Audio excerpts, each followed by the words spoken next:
स्वागत है आपका अपने चैनल द स्मार्ट ज्ञान अड्डा में। जी हाँ फ्रेंड, ड्राफ्टिंग कमेटी ने रिपोर्ट सौंप दी है और सक्षमता परीक्षा को लेकर और बिना शर्त राज्यकर्मी का दर्जा को लेकर जो कोर्ट में बहस चली थी, जो शिक्षक संघों के द्वारा जो केस किया गया था ऐच्छिक स्थानांतरण को लेकर, सक्षमता परीक्षा से मुक्ति को लेकर, जिस बाबत जज के द्वारा ये सवाल पूछा गया था कि जब उसी स्कूल में रिक्ति है तो फिर नियोजित शिक्षकों को अन्यत्र क्यों भेजा जा रहा है। जब 20 वर्ष से वो ट्रांसफ़र मांग रहे थे तो फिर उनको रेंडमाइली क्यों भेजा जा रहा है, ऐच्छिक स्थानांतरण क्यों नहीं दिया जा रहा है। जब उनके 2012 और 2020 के नियमावली में ऐच्छिक स्थानांतरण की बात थी, तो इन सारे बातों को लेकर के जो है पटना हाईकोर्ट का जजमेंट मिल आने वाला है, जिस जजमेंट से आपको बिना शर्त राज्यकर्मी का दर्जा मिलेगा। साथ ही साथ जो हाई कोर्ट के द्वारा एक बड़ा सवाल उठाया गया था जज के द्वारा बिहार सरकार के वकील माननीय श्री पी.के. शाही से, जो आपको भी पता है, मैं याद दिला दूं कि जब आप नियोजित शिक्षकों को राज्यकर्मी का दर्जा दे रहे हैं सक्षमता परीक्षा को लेकर के, तो सक्षमता परीक्षा ले रहे हैं, अच्छी बात है, आप क्वालिटी मेंटेन कर रहे हैं, लेकिन ऐसे नियोजित शिक्षक जो 20 वर्षों से सेवा दे रहे हैं, बेसिक ग्रेड के शिक्षक, 1 to 5 के शिक्षक, जो 12 वर्ष में प्रोन्नति के हकदार हैं, 12 वर्ष में वो स्नातक ग्रेड में चले जाते और उसके 5 वर्ष बाद वो प्रधानाध्यापक ग्रेड में चले जाते 17 साल में। तो इनका जो प्रमोशन था, ये दो प्रमोशन, और इस प्रमोशन के बाबत बनने वाला एरियर की राशि जो लगभग 1.5 लाख रुपए के है, तो इस प्रमोशन और इस बढ़ती हुई वेतन का क्या होगा। इसे तो आप उसको खा ले रहे हैं, राज्यकर्मी के नाम पर आप उन्हें कुछ दे नहीं रहे हैं, बल्कि उससे उनसे जो उनका अधिकार है उनको छीन रहे हैं।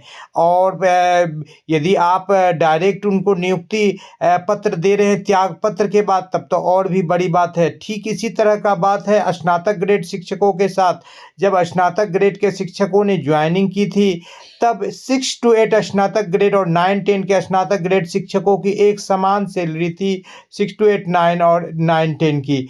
बाद में इसको अलग कर दिया गया। उस समय 6 to 8 को में बहुत सारे शिक्षकों ने ज्वाइन कर लिया कि 6 to 8 और 9-10 बराबर सैलरी है, दोनों स्नातक ग्रेड पोस्ट है। जब दोनों स्नातक ग्रेड के पोस्ट है तो दोनों के वेतन में डिफरेंस क्यों? जब उस समय एक समान सैलरी स्लैब था तो बाद में इसमें अंतर क्यों कर दिया गया? तीसरी बात, 6 to 8 के शिक्षक जब 5 वर्षों के बाद प्रधानाध्यापक में प्रमोशन का नियमावली में प्रावधान था, तो अभी सक्षमता परीक्षा लेकर उसे राज्यकर्मी का दर्जा दी जा रही है, तो इनके प्रमोशन का क्या हुआ?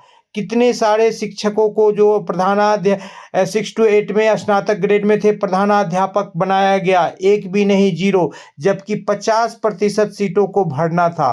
तो इन्हीं सारी मुद्दों को लेकर के जो है नियोजित शिक्षक के फेवर में, नियोजित शिक्षक के पक्ष में ड्राफ्टिंग कमेटी की रिपोर्ट सौंप दी गई है और कल पटना हाईकोर्ट का जजमेंट आपको बिल्कुल दिल खुश कर देगा और आपके लिए खुशियों का सौगात लेकर के आएगा।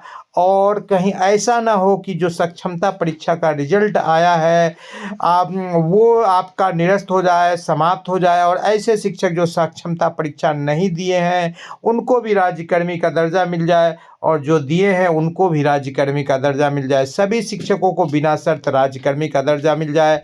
जो खबरें निकल करके आ रही है ड्राफ्टिंग कमेटी के रिपोर्ट से, अब रह गई बात शेष कि क्या कुछ डिसीजन कोर्ट देती है। चूँकि ड्राफ्टिंग कमेटी का जो रिपोर्ट आया है उस बाबत जो बातें आपको बताई गई, चूँकि ये रिपोर्ट लगभग 250 पेज के संदर्भ में बताया जा रहा है और यहाँ पर मैं 2 मिनट में इसको विश्लेषण कर रहा हूँ। आपको बताते चले फ्रेंड कि 1 अप्रैल को अप्रैल फूल के वाले बहुत सारे मैसेज दिए गए हैं जिस पर शिक्षा विभाग सख्त है और ऐसे शिक्षकों को चिन्हित कर उन पर कार्रवाई करने की बात की जा रही है।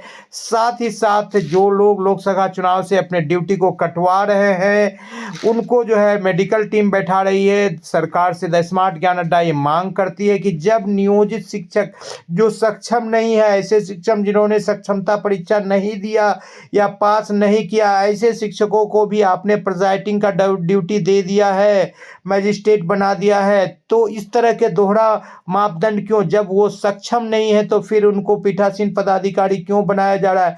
क्यों उन्हें P1 P2 में ड्यूटी लगाई जा रही है? जब नियोजित शिक्षक सक्षम नहीं है तो उनको ड्यूटी न लगाया जाए, उनके चुनाव जैसे महत्वपूर्ण कार्य से वंचित रखा जाए। अन्यथा की स्थिति में यदि नियोजित शिक्षक सक्षम है तो उनके राज्यकर्मी का दर्जा देते हुए सारा अधिकार दिया जाए, तब जाकर के चुनाव और जनगणना जैसे महत्वपूर्ण कार्यों में लगाया जाए।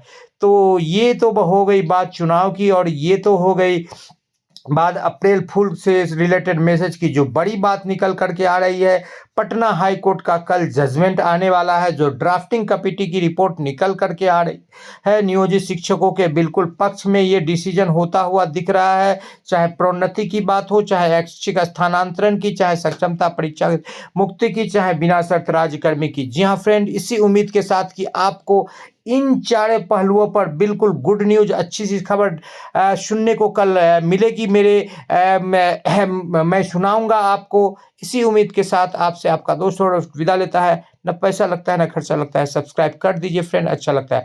द स्मार्ट ज्ञान अड्डा आपके उज्जवल भविष्य की कामना करता है। वीडियो को शुरू से लेकर अंत तक देखने के लिए आपका बहुत बहुत धन्यवाद। आपका दिन शुभ हो। जय हिंद, जय भारत, वंदे मातरम।